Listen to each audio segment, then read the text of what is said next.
As part of the global Voices for Peace campaign, the Ahmadiyya Muslim Community USA held a special event in Washington, D.C.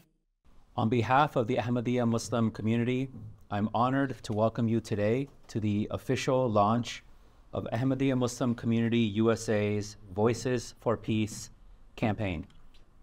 The goal of this international campaign is to give a platform to the voices calling for an end to the death, destruction, and violence coming from the conflict in Gaza, and to establish a foundation for lasting peace.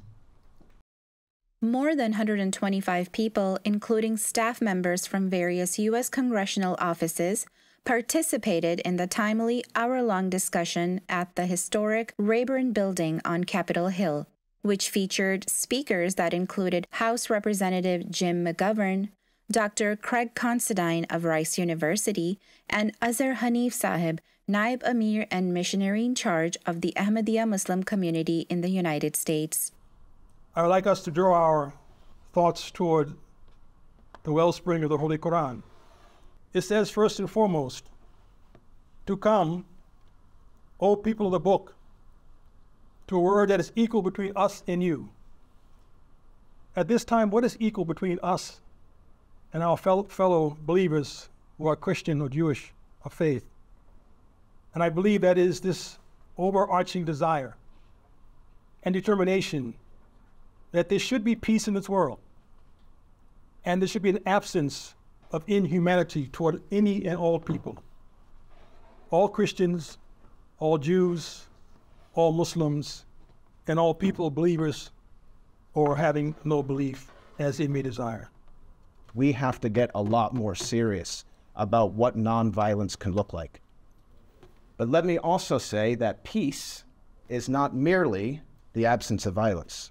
It's the first step.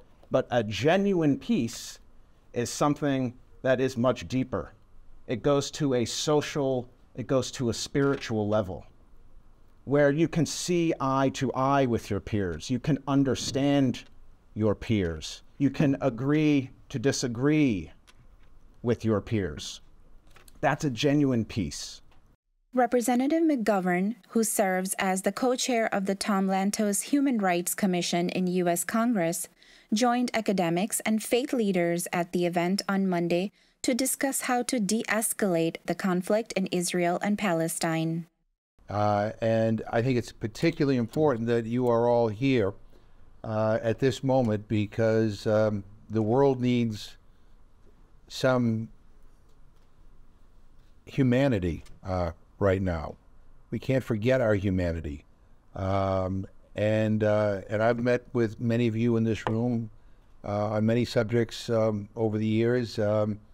And I believe that we all share the same values, that is that violence is wrong.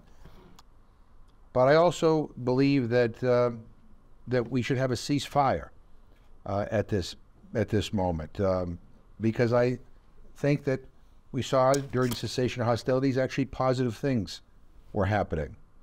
And I believe it is important that we comply with international humanitarian law, for moral reasons, to save the lives of children, of vulnerable people, and because the path the war is on will only make it more and more impossible to reach a political solution that can lead to peace. You know, kids deserve to grow old. And so we need to redouble our efforts, and I just appreciate the opportunity to be here. And I thank you very much for all that you do for good in the world. Thank you. The highlight of the afternoon was a video featuring the message of Hazrat Mirza Masroor Ahmad, may Allah be his helper, head of the worldwide Ahmadiyya Muslim community. Hamas और Israel की जंग और इसके नतीजे में मासूम फ़लस्तीनी औरतों और बच्चों की शहादतें बढ़ती जा रही हैं। जंग के हालात जिस तेज़ी से शिद्दत अख्तियार कर रहे हैं और इसराइल की हुकूमत और बड़ी ताकतें जिस पॉलिसी पर अमल करती नज़र आ रही हैं, इससे तो आलमी जंग अब सामने खड़ी नज़र आ रही है। जब तक कोई जुर्रत से जंग बंदी की कोशिश नहीं करता, वो बहरहाल दुनिया को तबाही की तरफ ले जाने का ज़िम्मेदार है। बस अपने माहौल में दुआओं के साथ इस बात को फैलाने की कोशिश करें कि जुल्म को रोको। अगर किसी अहमदी किसी से ताल्लुकात हैं तो उसे समझाएं।